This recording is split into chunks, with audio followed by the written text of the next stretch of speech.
Hey, hey! Holy cow! This ball's got a chance. It could be. It is the Shawn Mackey Show.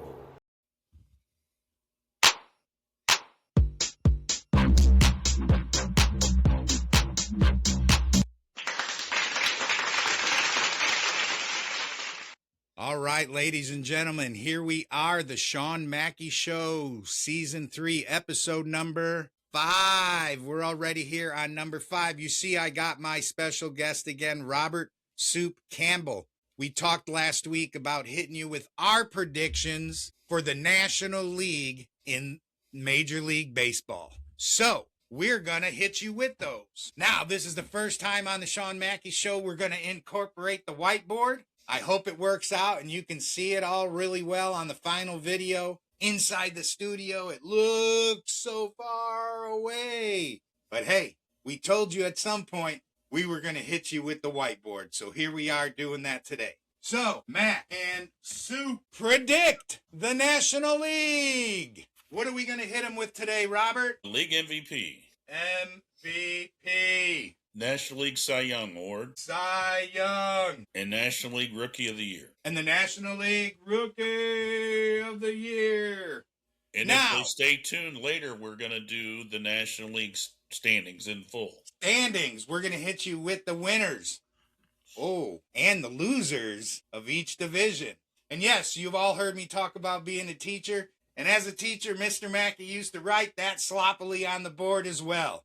But don't worry, I was able to explain shit so the kids could figure it out. All right, Robert, hit him with your MVP. I'm going to go with Matt Olson, first baseman, Atlanta Braves. EN or ON for Matt Olson? I believe it is ON, I believe. ON, we got to get that right. We won't want to diss anybody. First base, Braves. There you go. Now, this is the one where Mr. Mackey struggled with. I've tried to look and think about all the usual suspects in Major League Baseball. I was thinking of Bryce Harper. I was thinking maybe a Mookie Betts. Maybe a Francisco Lindor.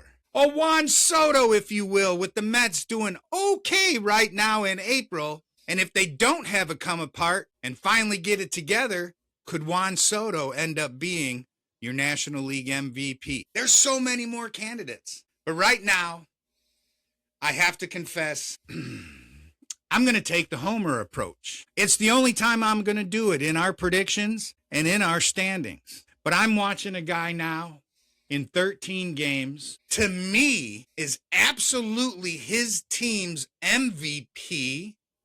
And if they say, you know how they say, if the season ended today, who would you go with? And I think for this guy's production so far, especially the value to his team, I got to do it. And it may be unheard of. But if my Cubbies turn it around and they flip this season and this guy continues to have the year that I think he could have, especially with the big money extension, I'm going with Nico Hoerner, second baseman of the Chicago Cubs. I got to do it. And it'd be a shocker. And let's face it. Even if the Cubs don't do so well and this guy has a great year, this could be Andre Dawson all over again. Where the MVP, hit him with it, Robert. Came from the last place team. And as much as I love being a Cubs fan, as much as I enjoy and hate what they do every season, here's a little hint. I'm not ready to make them and crown them the Central winners. I just can't do it. There's just too much I'm witnessing today, yesterday, all the way to opening day, and back season to season ago, ever since Jed Hoyer was basically gifted the position that he's in. All right? So there's my little speech about my homerism, and I went with the hometown guy, Nico Hoerner, second baseman for the Chicago Cubs. Robert, who you think is going to win the Cy Young this year? I'm going with Tyler Glasnow. All right. Of the Los Angeles Dodgers. And that's a really good choice. I mean, this guy's been on the cusp of it, for 2 or 3 seasons now? I mean, you can rely on him in the playoffs for sure, right? Yeah. And, well, he's healthy, and I'm thinking this could be the year he gets it all together, and then, they're going to score him lots of runs.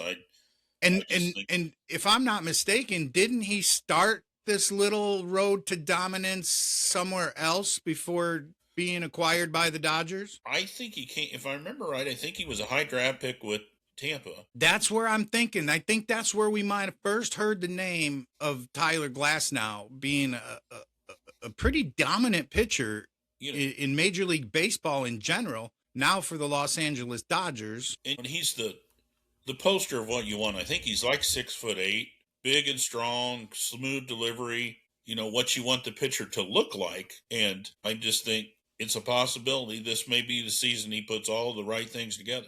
And he's on you the got right any team. So you got any numbers on Tyler? No. Or should we just look him up? A lot of homework, and I'll be honest with you, I watched a little bit of a pitch last night. All right. I thought, oh well, he's finally got it together, and he's on the right team. That Yeah, and I laugh because you'll know why I laugh here in a few minutes. But let's go. Let's see what we've got here for Tyler Glasnow. So he came up with Pittsburgh, it looks like, and then he went to the Tampa Bay Rays, and he's been with the Dodgers since 2024. All right. But here's what I like to see. I'm an old school guy. I like to see the numbers broken down a little bit. I like to see the stats. I love to watch him pitch. Stats can be deceiving, as everybody knows in Major League Baseball. In fact, all of the stat nerds, should I have said nerds? Too bad. All the stat nerds with all their made up statistics, half us regular guys don't. I mean, I was an English teacher for a reason, so don't be throwing math and numbers at me, because I'll walk away. I'll be like, I'm out. But they'll tell you, don't go with what you see, go with the numbers, because they don't lie. And it's like, but what you see is, to me, a better indication of what the numbers say, because math can be manipulated. Could it not?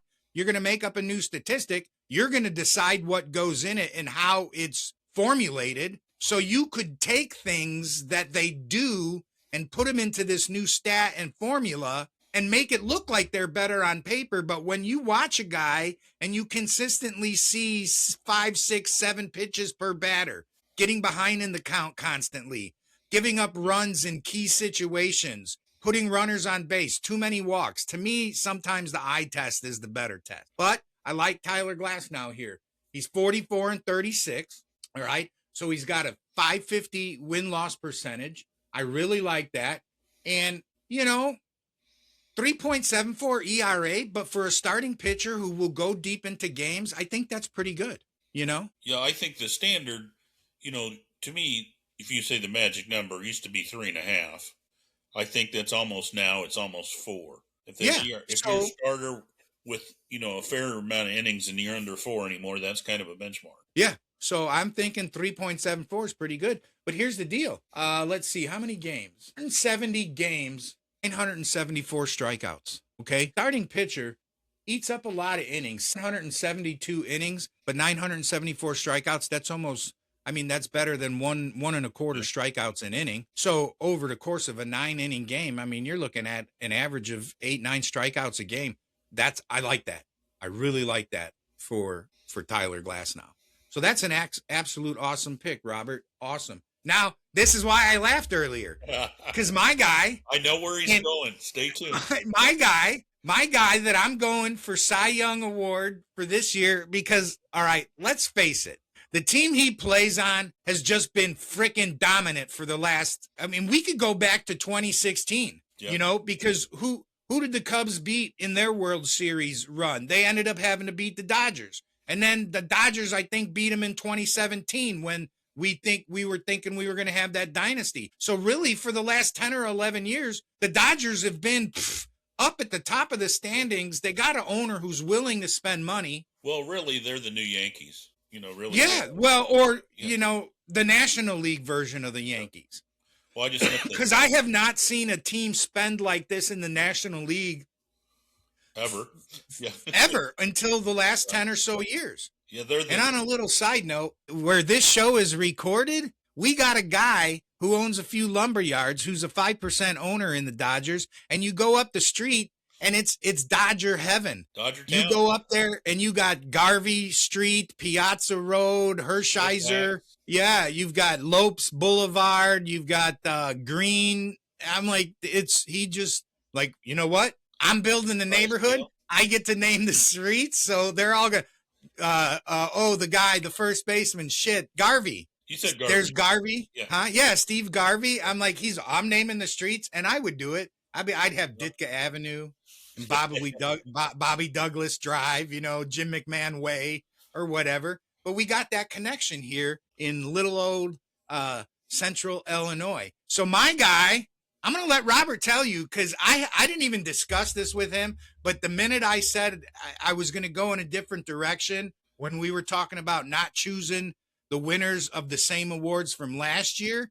But to me, this is like the one award the guy's missing. And since Major League Baseball seems like they're just giving him awards every single year, I think if he can continue to have a decent season, that the kind of that he's put up, and he's got some extra benefits that should help him along the way. But my guy for Cy Young is Robert Shohei Ohtani. Yes, Shohei Otani, L-A-D. Now, I totally screwed up my board here because I wanted Robert's picks to be under his name and my picks to be under my name. But you know what? When you don't teach anymore and you don't have the whiteboard that stretches across the entire length of the classroom and you only got this little contraption here, well, that's what you get. But I'll tell you what, if I can insert it in the video after fact and post-production, I'll run the names across the screen as far as who Robert picked and who I picked, just to kind of clean it all up for you guys, okay? So, yes, I'm going with Shohei Ohtani. Now, we know he had some injuries. He's had some, ulnar collateral ligament issues, some Tommy John. But you know what? Honestly, Robert, in my research, and I'm going to hit you guys with a crazy statistic that I came to realize this past week. I'm pretty certain 55 to 60% of pitchers in Major League Baseball have had Tommy John surgery at this point. What do you think? I know. We were talking about that at work. That what'd you say? There were 11 guys on the Cubs roster that had Tommy John. What I Googled was, how many pitchers has Jed Hoyer signed since 2020 that have had Tommy John? Because every year when they put out the early signings and the transactions and I research pitchers, it seems like every pitcher he signed has had Tommy John. And the statistic I found out was that last season alone, the 25 roster had 15 guys on their roster that had Tommy John surgery. Well, I attribute it to the fact that, they're 100% effort guys now. And they're maxing out every pitch, every inning. And, the result is they're lasting about 5 innings now instead of the 6 or 7. So you watch the guys who were really, really good when they had a lead and they kind of put it on cruise control, like Maddox and John Smoltz or Pedro. They'd even maybe take it back a notch just to make so they could last late into the game. That's not the philosophy now. It is foot to the floor 100%. And, to me, that's got to be a factor in all these arm injuries. And and they're always, and it seems like every club they're shooting for, they want the 100-mile-an-hour guy. Oh. Well, a 100-mile-an-hour guy can't go balls to the wall for 6 or 7 innings. At best, they can go 4. Yep. And so they're putting a lot of strain on their arms. They're putting strain on other parts of their body. Because here's the deal with that Tommy John. It doesn't come to light immediately. You start feeling a little discomfort. You start feeling something a little different after an outing. And so when you have the issues arm-wise, in our brain, we tend to step a little differently or change our mechanics slightly because, I didn't feel that little twinge on that last pitch. So now you're trying to throw 100 miles an hour, but in your brain, you're making these little tiny tweaks so you don't feel that immediate pain, hoping because the minute you feel it, you're like, oh shit. Well, and and then you see leg injuries and back injuries and oblique injuries. You're compensating in some other part of your body for the elbow pain or whatever. Maybe you change your delivery, and then all of a sudden, you've pulled a groin muscle or a hamstring or something trying to compensate for the discomfort. I know, I told you a little bit about my dad's career-ending injury. Now his was shoulder, but he said the day after he threw, and he was a right-handed pitcher, that he'd have to comb his hair or brush his teeth with his left hand because he literally couldn't move his right arm. Yeah. And to me, a lot of it, and I think we see this, this is what happens. You start feeling the little twinge in the elbow, whatever, and then it's not that bad. But what happens is then maybe you're like, oh, they got to go on the 10-day IL because he strained his oblique. And you're like, okay, it's just an oblique. Everybody's like, whew, it's not Tommy John. But that's where it starts. Yep. They strain the oblique, and that really gives them time to rest the arm. So then they come back from the oblique, they feel the twinge a little bit, and then maybe it's like, he's got a lower back strain or a hamstring strain. So a guy might hit the IL for one or two different reasons. And I think ultimately, though, then he gets to that point. He's absolutely healthy. He goes out, tries to do everything like normal. And then, bam, the UCL goes. And then all of a sudden it's Tommy John and you're missing an entire season. And I think that's what we saw with Justin Steele. His first couple of injuries with the Cubs last year were like a hamstring injury and something else. And then next thing you know, the UCL's gone and he's out for a full year. Well, I mean, remember Mark Pryor? Yeah. And this is a guy, 6'5", a nutritionist, everything you're supposed to do the right way. And, it was, one time, what was it? A shoulder, then it was a groin, then it was an oblique, then it was an Achilles. And then boom, next thing you know, and this guy, Mark Pryor, his arm issues, he never came back from them. And that's it's injury. It doesn't take anything away from what he has up here. Well, obviously. But the fact that he's a longtime Dodgers pitching coach, says something. The guy, he was for the Cubs for us at that time when we had Kerry Wood, we were like, this is the greatest 1-2 punch in Major League Baseball, and we're going to dominate for years.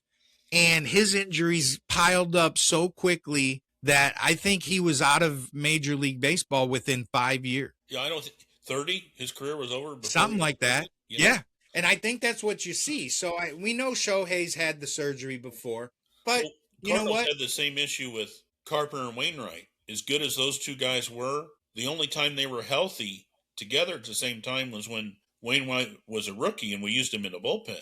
When all the good seasons that both of them had, they never had them together again. Never together. So you just never know. Like I said, was Pryor like the poster of what that ace is supposed to be and look like? You know what I mean? Yeah, when he was fine, when he was healthy. Yeah. I mean, he was racking up victories. He was dominating. It was like you had Kerry Wood and Mark Pryor, and you could pencil in 2 victories, and then the wheels just started coming off.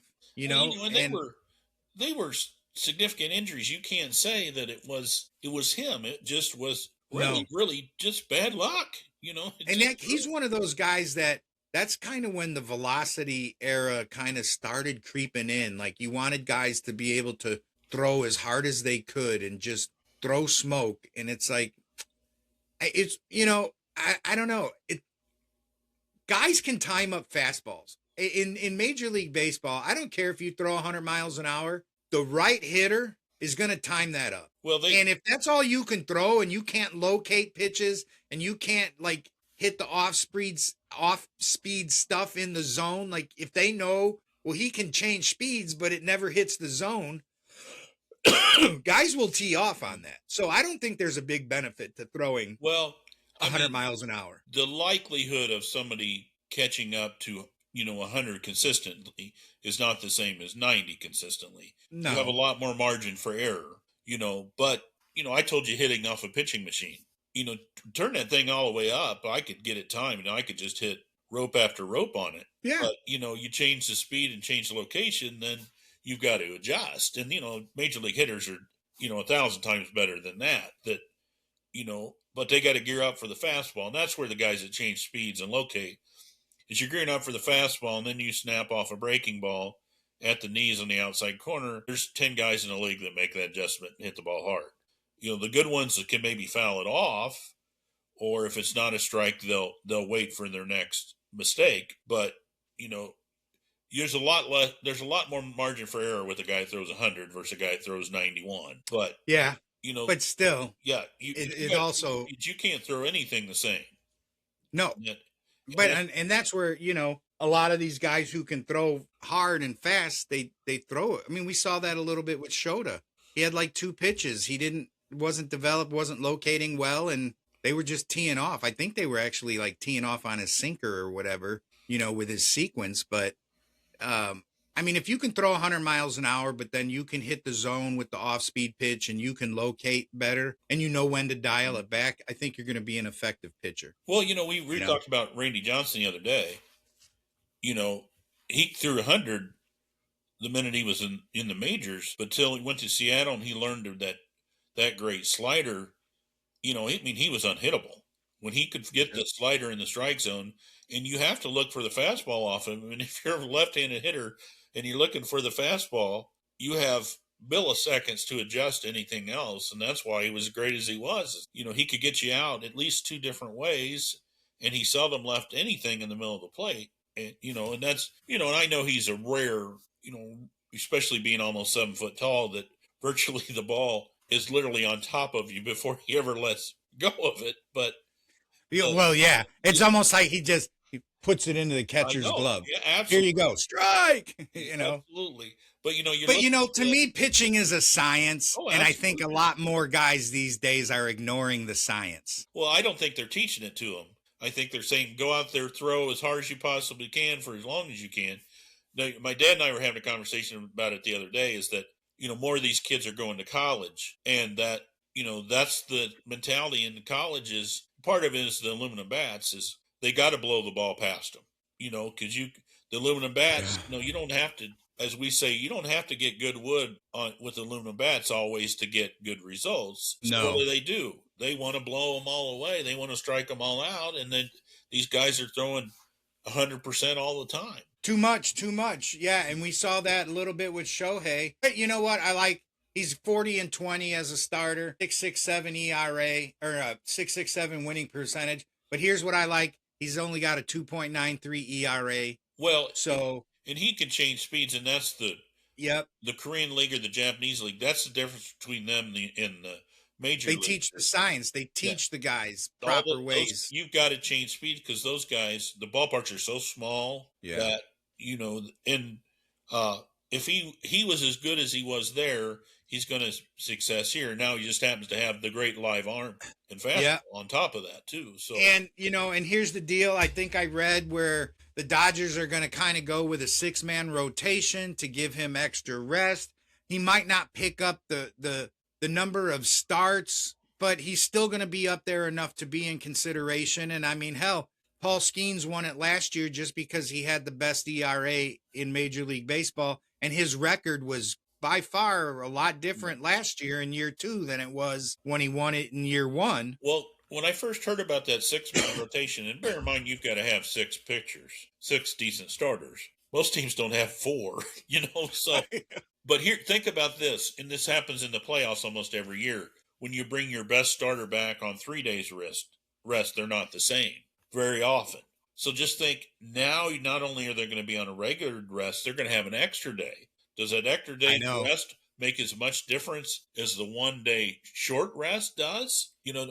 So it's intriguing. But it is. That's why I kind of like it, because it's also the same. Like we saw this, when you don't use a guy, you've got one of your relievers and you haven't, maybe one of your better relievers, and all of a sudden you realize you haven't used him in like 7 days. He's got all that extra rest, but then the minute you do use him, it's like base hit, walk, 3-run home run, and it's like, because is it a mentality thing? Like they're used to going out every other day or every day and doing certain things. So you get into that routine, that muscle memory. And then when you sit for 7 days, all of a sudden your muscles are like, hey, I love being in Cabo. Bring me another margarita, The muscles are on the beach relaxing. And then all of a sudden you get out there and you're like, oh, shit. I'm from my dad's school, which Leo's Mazzoni school was the same way, is those guys threw every single day. Yeah. Even the day after they threw, they just threw to get Dad called it getting the kinks out. Yeah, kind of warm up the muscle a little bit, let it get warm, let it flow, and then not hard. I mean, you're talking, you pitched one day, the next day, soft toss. Yeah. Maybe that's all you were doing was soft tossed, and then bring it up to a little bit long toss just to kind of get the arm working, the shoulder, keep it going, keep it gelling. Because that, you got that gelling that can coagulate and it just freezes up on you. It gets too thick. You got to get that lactic acid out. Yeah. Out of the blood. Got to get it out. So we'll see. Weightlifters. So they'll tell you. Oh, yeah. Well, some of them guys, you've seen that picture, these hitters now, it's like they're in the weight room. They used to tell you, baseball player, don't work out a lot. It'll tighten you up. Now you got guys coming out, and we've seen it with the Cansecos and we have Mark McGuire and Tyler O'Neill and Mike Trout, and they go out batting practice with the sleeveless shirts, and they're like, the gun show's over here, ladies. But they're still hitting. But again, like you could say this, and we could talk about this all day. It could be another show. Look at a big buff guy like Mike Trout and Tyler O'Neill. Don't those guys suffer injuries every single season? Well, I told you, I remember a really in-depth and quite brilliant interview with Brian Jordan, with the football player that came to play for the Cardinals. Yep. Played for the Atlanta Falcons. It took him an entire season to shed 25 pounds of muscle from getting to his strength and physique to be a hard-hitting safety to the flexibility and speed that he needed to play the outfield in the major leagues. And he was very good at both. So he did it really well. Now, he only played 3 years in the NFL, but I think at that point he was like, I'm much better as a baseball player. And he went on to have a 14, 15-year MLB career. And you guys had him for a while, didn't you? We had him. They went to Atlanta and had 3 or 4 more good years. Yeah. So he was a really good ball player. As a football guy, I would have loved to see him on the football field a little bit more, because I do remember when the Bears, anybody watching a game, playing against Brian Jordan, and that guy would lay your ass out. Yep. He'd flat out bring it. Safety in that league, you got to be able to hit. Yep, absolutely. All right, so now that leaves us with our Rookie of the Year. This is always a tough one, at least for me, because every year you got some phenomenal rookies that come up. All the experts talk about guys, and then a guy will fucking swoop in June or July. Even sometimes a guy who would qualify for the award maybe wasn't even brought up to the majors until late May or June, and somebody will swoop in. But there's one guy I got on my list that I'm liking, and I'm hoping he sticks all the way through. So who are you looking at for Rookie of the Year, Robert? I'm going to go with the outfielder named Carson Benji, I believe, Benge of the New York Mets. All right. Why do you like Carson Benji? Got a nice swing. I just really think he was a good-looking ball player. All right. My guy, I'm going, if we were doing the American League, I might have to go with Chase DeLauder. The guy's just kind of up. But then I like this Japanese kid from the Chicago White Sox. And I'm not even going to attempt to pronounce his name, but I like that guy. But we're just doing National League right now. So I know there's a lot of hype around Connor Griffin. The Pittsburgh Pirates kind of kept him on the down low for the first couple of weeks. Finally brought him up, right? He's one of only 3 teenagers to have 4 or 5 RBIs in his first 4 or 5 games. He joins Juan Soto and Bryce Harper on that list. In fact, he's ahead of Bryce Harper. It goes Soto, Griffin, and then Bryce Harper. And I think it's Soto has 5, Griffin has 4, and Harper has 3. So he's in very good company there as a teenager. Okay. But I'm not going to go with Connor Griffin. I'm going to go with the guy who's near and dear to my heart. He plays the position I played. 1, 2, he's the one guy that's been consistent game in and in game out to where the stats are up there that make you want to choose this guy. And 3, I feel like if he wasn't playing Major League Baseball, he'd be running Sal's Pizzeria in upstate in the Bronx in New York. I'm going with Sal Stewart, the first baseman for the Cincinnati Reds. I mean, the guy just looks like he's just like his dad probably owns it. I mean, look, don't yell at me because I'm stereotyping a guy, but he's got it. He got the mustache. he got the little chubby cheeks, like, and he's a first baseman, and the guy's hitting, let's see, I think at this point he's hitting over 340 or something like that.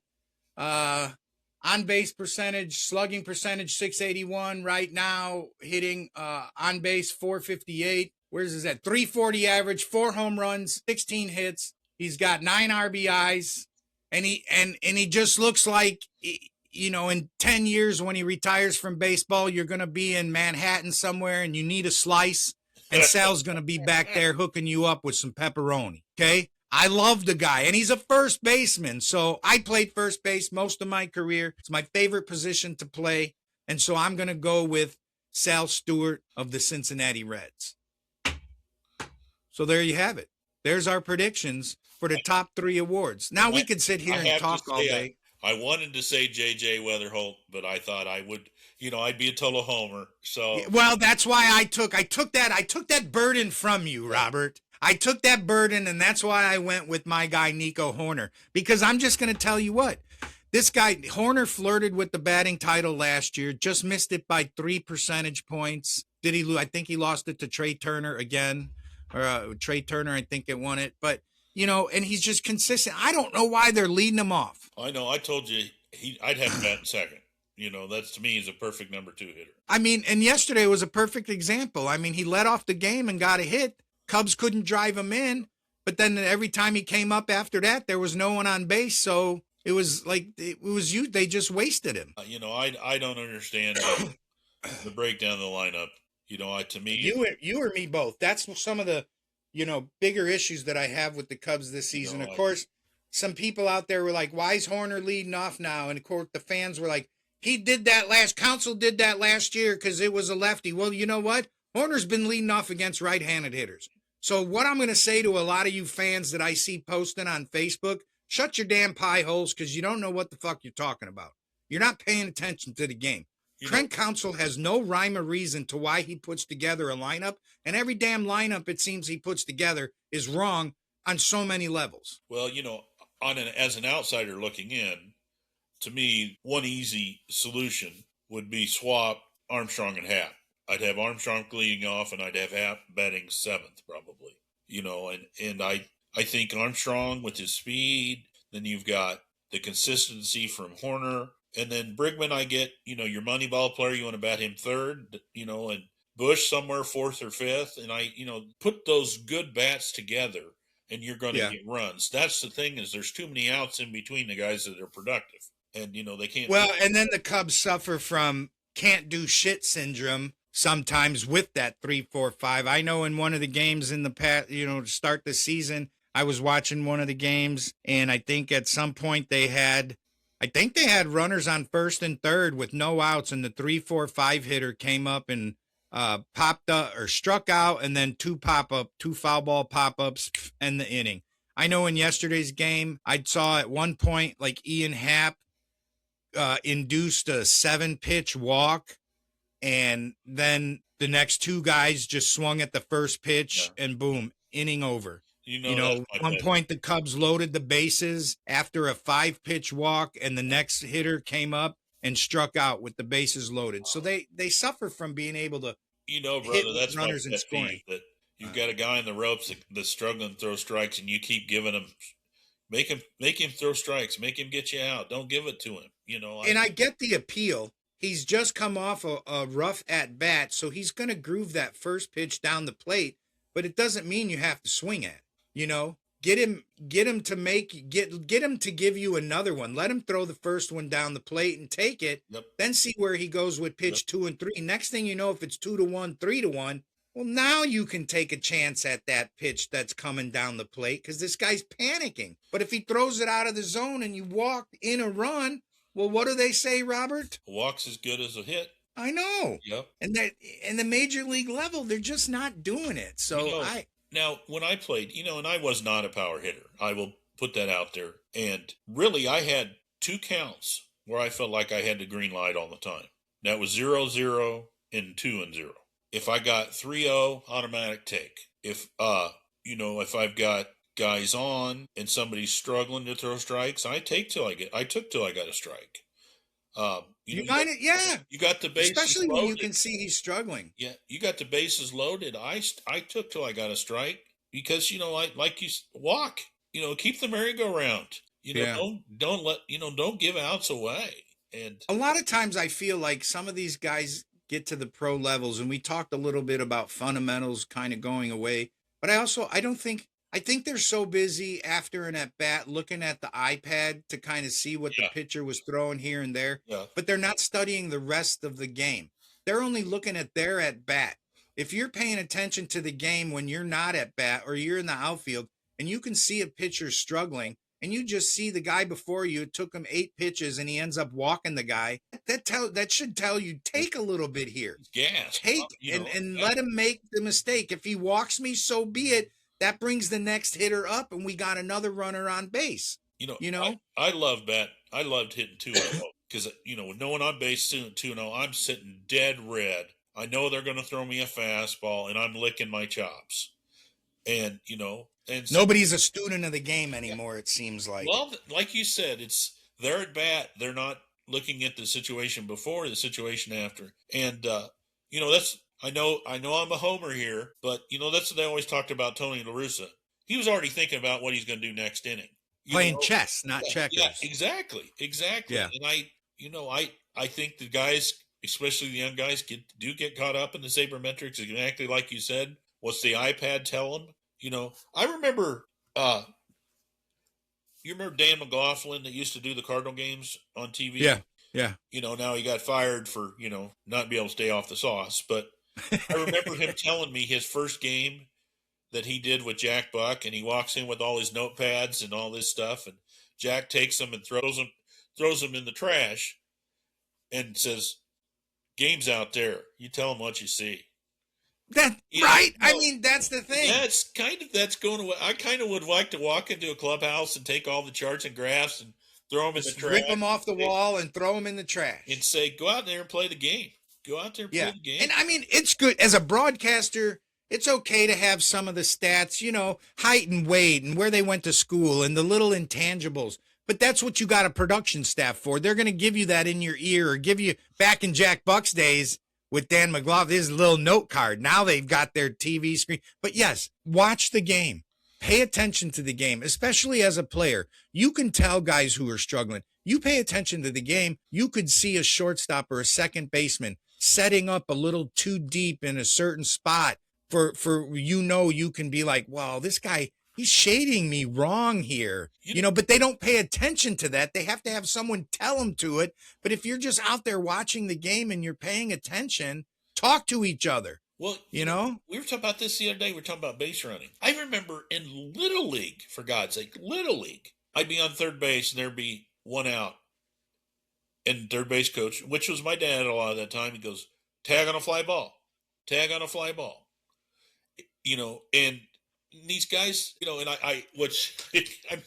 they're terrible, terrible base runners to begin with. But my thing is, if you don't know what the hell to do, there's a guy in front of you and a guy behind you that will tell you exactly what to do. Right. Why are you? And how many times do you see guys on third base and they get their little bit of a lead off, and then is at the crack of the bat, they go halfway down the line, only to realize it's going to be a fly ball that's caught. So now they got to go all the way back to the bag to try to tag, and then they get thrown out at the plate. Yeah. It's like, pay attention. Yeah. If you're in your leadoff at the crack of the bat and you see it come off, go right back to the bag and wait to tag. So the minute the ball hits the outfielder's glove, you can score. And if he drops it, you can crawl home, right? Yeah.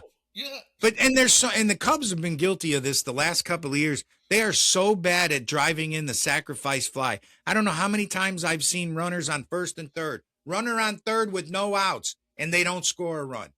You don't even have a guy coming up to the plate who's just going to say, I'm just going to lift a fly ball to center and drive that guy home. No, they're all swinging for the fences, so you usually get strikeout, pop out, ground out to short, watch the runner at third. He ain't going anywhere. Throw him out. Next thing you know, wasted run on third base. Well, nobody wants to hit the ball on the ground anywhere. That's part of the problem. Everybody wants to put the ball in the seats. And there's one guy that's hitting 50 home runs a year. And that's because he's 6'8" and he's 285 pounds. The rest of the guys that are 6 foot and 195 pounds like I was needs to hit line drives and that's what I do with Pete Crow Armstrong with his speed, and he still has the power. You remember Juan Pierre, where the guy would just look for a pitch that he could just bounce into the ground, and he knew that when it popped up 10 feet in the air, he'd be safe at first before the catcher even caught the ball. I'd be teaching Pete Crow how to lay down the bunt, how to look out at the field, see where they're shading him. Is the third, if I'm a left-handed hitter, so if the third baseman is shading me over toward the second base bag because he thinks I'm a pull hitter, I'm going to lay a bunt down the third base line. By the time he gets to it, I'm safe at first. And then this is where we talked about on how you can then manufacture runs and play small ball, right? And we talked about this last week, and I remember, and it was not on my post, but somebody else must have been seeing people post about playing small ball in Major League Baseball. And this guy wanted to try to say that, small ball sucked. Well, he said all the old style baseball game, small ball playing for the one run. He did like the ghost runner for extra innings, which I agreed with that one. I didn't like seeing 18 inning games where nobody won and your bullpen's depleted, and then you lose 3 games after that because you got no guys. But I was thinking, and he had said something about, like Earl Weaver said, if all you do is play for one run, you're only going to get one run. And I don't think that's the concept of small ball. Well, I think the concept of small ball is you play for one run every inning. Well, that's a great way to put it. I feel like you play that way for your first run. However you get your first run, scratch, claw, whatever. But, I always felt like you take Otani out of it and you take Aaron Judge out of it. Most guys playing home runs just happen. You shouldn't be able to, you're not trying to hit home runs. You happen to get the right pitch at the right time and the right part of the bat, and the ball jumps. So, but what does that happen? 40 times in 162 games or 150 games or whatever you play? How about the other 200 hits that you could get? Or where 80 hits you could get, where you can control them. Yeah. Like literally where you go and you're like, this guy likes to paint the outside corner, so I'm just going to hit the ball where it's pitched, and I can poke this into right field. You could probably call and say, I could poke this ball into right field more than you could say, I'm going to hit a home run. Well, I much rather, of course, I never would have had either one. Let me just say this. I'd rather had Tony Gwynn's 7 batting titles than Aaron Judge's 60 home run season. Oh, yeah. That's just the way I feel about it. Well, because Tony Gwynn was just a complete ass hitter, and Tony Gwynn still hit you 20, 24 home runs a year. Yep. Well, the era is different. I guess, we're 50, we're in our mid 50s. That when I was taught how to play, I was taught consistency is the way you play ball. It's how you win. Yeah. And, now it's different.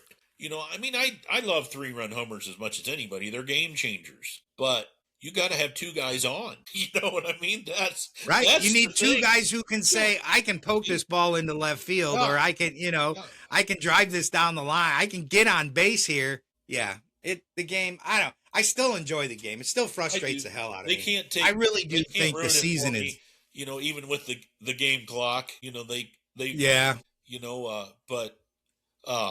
the pure of what the game used to be is a little bit different. And like I said, I like Otani. Having a guy with 55 home runs and he has 101 RBIs, to me is insane. Well, they keep leading his ass off. But that's what it is. That's what it is. To me, it would make a lot more sense betting him 3rd, 4th, or 5th. But, they're winning and their ballpark is full and people are happy and they're on national TV every day. Evidently, they're doing something right, and I'm a different idea than that. But, I'm sorry. I think I'm just looking at. I'm starting to wonder if I bought a touchscreen computer, because apparently things are highlighting up when I touch them, but then they're. Oh, I did. Oh, look at that. I didn't know. I was trying to do the show a couple of weeks ago, and my computer was just not working for it, and I had to go buy a new computer, and apparently I just now realized I bought a touchscreen computer. Well, my Chromebook, I didn't realize this is the first one I have that the keypad lights up. Oh. That's really, really nice. I'll have to use mine in the dark. Right now I've got one button that lights up, so I don't know if the actual keypad does, but well, Robert, I think we've used a lot of time today. Yeah, what do you say we wrap up and we do a part 2 and we finish up with our standings in the part 2? You want to record that today? Or do you want to? Let's do it next time, but we'll just let's get on next week and we'll do our standing. Yeah. It'll still be early enough in the season. Okay. And you know what? It'll give us another slew of games to see who might just be edging out. Yeah. We ran a little long, so we're going to come back with a part 2. Yep. We'll hit you with season number 6. And you know what? We can do that because it's my show and I can do whatever the hell I want. So there you go. So that's what we're going to do. We're going to wrap up. We wanted to hit you with our major awards. I really wish I would have bought like a Christmas Story leg lamp where I could have said, it's a major award. I won a major award. But I don't have that. But anyway, we wanted to hit you with the major. Got that reference though, probably. How many? What? You and I only, probably. Maybe. Yeah. People would be like, what the fuck's he talking about? Yeah. And what's with the leg? So then we're going to do that. The ugliest thing you ever seen though? Oh yeah. And he was so proud. And there's a guy, we got a neighbor down the street that has one every Christmas. You drive by the house and they got the leg lamp in the front window every Christmas. Personally, I don't know how his wife allows him to do that because I tried to get a Chicago Bears switch plate once just to have something of mine in the house. And it was like pulling teeth for me. She finally let me put the little flip switch plate on, but I don't know how I'd be willing to bet it's the wife. I bet the wife is a Christmas fan, and that's the only reason it's in the window is because she wants it, Yep. My neighbor had a Cubs banner that was vandalized and disappeared, and I was subject number 1. Yeah. Oh, yeah, I could see that. Yeah. No, I was not. You son of a bitch, you stole my flag. I can see you son of a bitch, I know you stole my flag. I'm going to kick your ass. So we're going to hit you with our standings. We're going to hit you from the bottom up next week. All right? We're going to tell you who we think is going to end up in dead last and at the top of the heap in all 3 divisions in the National League next week on the Shawn Mackey Show. Everybody, let me give a big round of applause to Robert Campbell for joining us on another episode, and we really like the way it's going. Right now, I feel so much better as a podcaster when I got somebody to talk to instead of when I'm doing it by myself. So we're going to hit you on season number 6. Oh, not season. That's too far to wait. So number 6 with our standings for the National League. And hey, if you wanted to drop us some feedback and tell us that you like this, we might actually do the American League. We got a whole nother league we could touch on, right? Just because we're a bunch of National League guys doesn't mean we can't talk about the American League. That's where we don't have any skin in the game, so we could really take it somewhere. So that's it for this episode of the Shawn Mackey Show. Thanks for joining us. Thank you, Robert Campbell, for joining me again today. I'll see you when I see you. Don't know where it's going to be, but I'll see you. Peace. Hey, if I made you laugh, made you think, or even made you smile, please tell all your friends. If I didn't, just keep that shit to yourself. Thanks for listening to the Shawn Mackey Show.